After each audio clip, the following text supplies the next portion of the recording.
Quand on évoque le nom de Walt Disney, on pense au film, au parc, à Mickey Mouse. Mais derrière tout ça, il y a aussi une véritable pluie de récompenses. Oscar, Emmy Awards, Golden Globes, distinctions honorifiques, Walt Disney a accumulé les reconnaissances comme peu d'autres. Certaines symbolisent son génie créatif, d'autres son influence culturelle. Ça s'est passé un 8 février 1960. Ça s'est passé en... Disney dans l'histoire. Nicolas Descamps, Corinne Yerno, sur DLRP.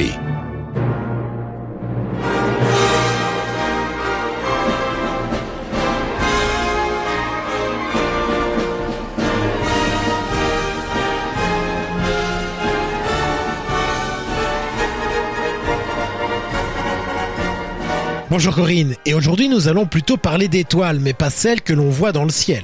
Bonjour Nicolas. 8 février 1960, c'est le jour de l'inauguration de 2 étoiles. 2 étoiles qui brillent sur le trottoir d'Hollywood, 2 petites plaques incrustées dans le béton qui semblent anodines, mais qui racontent une histoire. Walt Disney reçoit non pas une, mais 2 étoiles sur le Hollywood Walk of Fame. Une pour le cinéma, l'autre pour la télévision. Mais avant de parler de Walt Disney et de ses étoiles, il faut remettre les choses dans leur contexte et évoquer l'idée même de la création du Hollywood Walk of Fame. C'est assez fascinant. L'idée vient du président bénévole de la Chambre de commerce d'Hollywood, E.M. Stewart, en 1953. Il voulait, je cite, « entretenir la gloire d'une communauté dont le nom signifie le glamour et l'exaltation aux 4 coins du monde. » L'idée était donc de créer quelque chose qui rende hommage aux stars de manière visible et durable. Et c'est une inspiration tout en hauteur, je crois.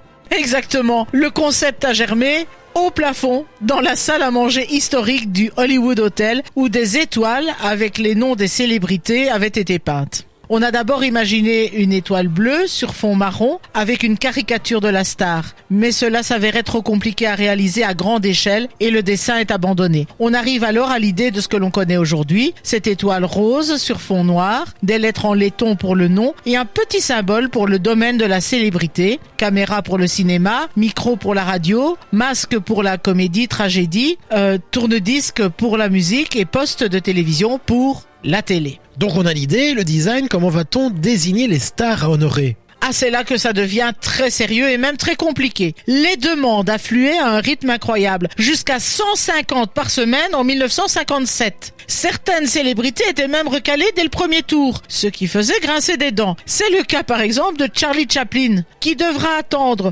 1972 pour voir son nom sur une étoile du Walk of Fame. Ah oui, en effet, ça fait un sacré petit bout de temps. Mais bon, il a bien fallu désigner les premiers. Et qui sont-ils ? Le 15 août 1958, à l'angle de Hollywood Boulevard et Highland Avenue, les premières étoiles vont célébrer Olive Borden, Ronald Goldman, Louise Fazenda, Preston Foster, Burt Lancaster, Edward Sedgwick, Ernest Torrance et Joanne Woodward. À l'automne 1960, ce sont plus de 1500 étoiles qui sont posées. Mais il faudra attendre la parade de Noël qui sera le prétexte de l'inauguration officielle de cette promenade. Aujourd'hui, plus de 2500 étoiles ornent les 5,6 km de cette promenade des célébrités. Donc c'est dans ce contexte prestigieux et codifié que Walt Disney a été célébré. C'est cela. Le 8 février 1960, Walt Disney inaugure non pas une, mais 2 étoiles sur le Walk of Fame, un véritable hommage à son influence dans le cinéma et à la télévision. Et je suppose que recevoir une double distinction sur le Walk of Fame est plutôt chose rare. Chose rare, certes, mais Walt Disney n'est pas le seul. Le même jour que lui, Lucille Ball est doublement honorée, aussi pour sa contribution dans la télévision et au cinéma. Dans les années 80, Michael Jackson va inaugurer 2 étoiles. L'une, en 1980, qui sera révélée pour le groupe des Jackson 5, et l'autre, en 84, en tant que chanteur solo. Mais il y a mieux encore. Gene Autry, c'est le seul artiste à détenir 5 étoiles pour sa contribution au cinéma, à la musique, à la télévision, la radio et au spectacle en direct. Bon, je suppose que lorsque l'on dévoile une étoile, il y a une véritable cérémonie qui est organisée. Bien sûr, mais en 1960, c'était beaucoup plus intimiste qu'aujourd'hui. Walt était accompagné de sa famille, de quelques collaborateurs. Les médias étaient présents, mais rien à voir avec les spectacles médiatiques actuels. Ceux qui étaient présents se souviennent de son sourire, un peu gêné, de sa fierté tranquille. Il marchait le long du trottoir, touchait les étoiles. C'était un moment presque familial, mais chargé de symbolisme.